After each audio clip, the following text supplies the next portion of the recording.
Hello everyone, welcome to the channel. My name is Old Man Hitch, and this is What's New for PC on June 2016 Part 1. Now I know I said that these would all be one video from here on out, but it was either break it into parts or release it later in the month after everything has already come out. Now, before we start in June, I'd like to mention that there was a big expansion for The Witcher 3 that I missed last month. It released on the 30th. It's called Blood and Wine. It's selling for $19.99. And it offers over 30 hours of new content, including new points of interest, side quests, new beasts to kill, and mysteries to solve, and much more. First off, in June, releasing on the 2nd, is Turmoil. It's a management tycoon game where you attempt to become an oil baron in a turn-of-a-century setting. So think There Will Be Blood time frame. Great movie, by the way, if you haven't seen it. So this game has been in early access for about a year, and you know, it's kind of sad these days. It feels like these games rarely ever leave early access. So congrats to the developer, Gamius, which is also the publisher. As your oil business grows, so does the town around you, and you'll have to branch out into extracting other resources in a bid to become filthy rich and powerful, and eventually maybe the town's mayor even. It's on sale for $8.99 currently until June 9th, when it will go back to a regular price of $9.99. Also releasing on the 2nd is a 3D puzzle platformer called A Game of Changes. It was developed and published by Nuno Denoto.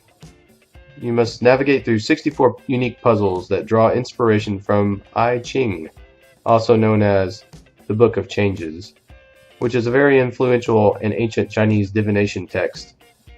As the player, you control Confucius, and you must reach a door at the end of each level, which will lead to a new puzzle with another door. And the final challenge is to solve all 64 puzzles. It's currently on sale for $7.64 until the 9th, when it will return to its normal price of $8.99.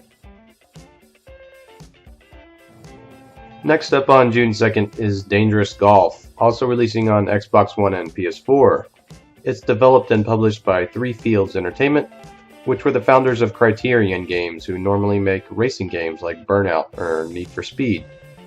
But here they have made a physics sandbox golf game where you get points for doing as much damage as you can trying different trick shots. This has mixed reviews on Steam right now, with some complaints ranging from calling the game an absolute mess to others saying that simply it forces you to use a controller and it has to be a Xbox controller. PS4 controllers won't work. So you probably want to wait for a review from someone you trust, but it's on sale right now for $16.99 until the 9th, when it will go to its normal price of $19.99. On June 3rd, you can get Hard Reset Redux, which is a first-person shooter in a cyberpunk setting by Flying Wild Hog, and published by Gambitious. So here we have a remake of a popular game from 2011. I didn't get to play the original, but from doing some research from the reviews from back in 2011, they were mostly positive, mentioning that it was a callback to an old-school first-person shooter, and it had several expansions, so it must have been popular enough that people wanted a remastered version. With this game, you get all the previous Hard Reset content with improved gameplay, performance, and enhanced visuals, plus they've thrown in some new weapons and enemies. It'll be on sale until the 10th for $17.99, and it'll normally be $19.99. Paradox releases another grand strategy on the 6th with Hearts of Iron 4. I still haven't gotten around to putting serious time into Stellaris yet, which released about a month ago, but here they are again. Anyways, Hearts of Iron 4 is the 4th installment, obviously, in the series, and it still has its lead programmer, Johan Andersson. It is a World War II setting, which makes the June 6th release date special because it's the anniversary of the Normandy invasion. You get to control any nation in World War II, and you're capable of waging war as well as negotiating, as you lead your nation through arguably one of the most troubled periods in world history. You have at your disposal tanks, planes, ships, guns, and weapons of mass destruction. The game also includes a flexible and unique tech tree for each individual nation. Pre-purchase is available right now for $39.99 for the base game. Pre-purchasing will give you a couple special music packs, and a Hearts of Iron War Stories game book written by Aaron Rosenberg. $49.99 will get you the Kernel Edition, which includes special cosmetics for the major nations, and a whopping $89.99. Gosh.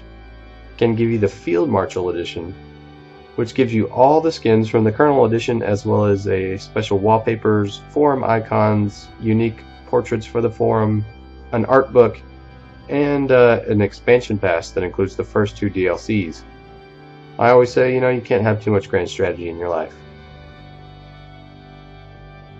Releasing on June 7th is Mirror's Edge Catalyst, which was developed by DICE, who make Battlefield, and they also made the latest Star Wars Battlefront, so they certainly make good-looking games at least.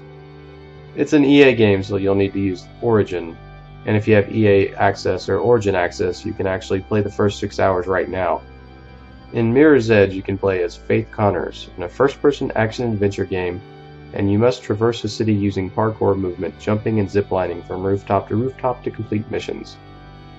This is a sequel to a 2008 game, which was linear in nature, but they've made this one open world, so expect lots of collectibles and side quests and all the little extra things that I never seem to have time for anymore. Combat is melee focused, and you must use your speed and parkour abilities to close the gap and engage the enemy. You also can enter a focus mode, which allows you to dodge bullets. $59.99 is the going rate, and there are a couple pre-order bonuses which are cosmetic upgrades to help you stand out. On June 10th, you can get your hands on Sherlock Holmes, the Devil's Daughter, developed by Frogwares, who make a lot of Sherlock games. Their last one was Crimes and Punishment, and it has very positive 93% user rating on Steam. You play as Sherlock, and you use your detective skills to solve a mystery. Explore the city looking for suspects to chase down and combat and interrogate, in an effort to get more clues to help you advance the story. Pre-purchase is available, and you will receive a cosmetic pack for doing so. It's also on sale for $39.99 until the release date on the 10th, and it'll sell for $49.99 after that. The final game I'm going to show you here in this episode is Dead by Daylight, which releases on the 14th. It's developed by Behavior Digital Inc. and published by Starbreeze Studios. In this game, 5 players are broken down into 4 survivors and 1 killer. The mature gameplay revolves around survivors hiding and trying to escape from the killer in a procedurally generated map. The killers have different abilities, so you could potentially be going up against someone who can walk through walls all of a sudden. Survivors must scout around the map and repair generators, which will unlock an exit door. If you make it out alive, you win. This looks like streamer bait to me, but that's certainly, there's nothing wrong with that, really. Pre-purchase is available right now, as well as a sale that ends on the 14th. $17.99 will get you the base game, and there is a deluxe edition for $26.99, which will give you the official soundtrack, a digital art book, and 2 masks for Payday 2. There were some other incentives for the beta, but those are gone now, I think. I hope you enjoyed this episode. Tune in for episode 2 pretty soon. Good luck and have fun, and thank you for all your support.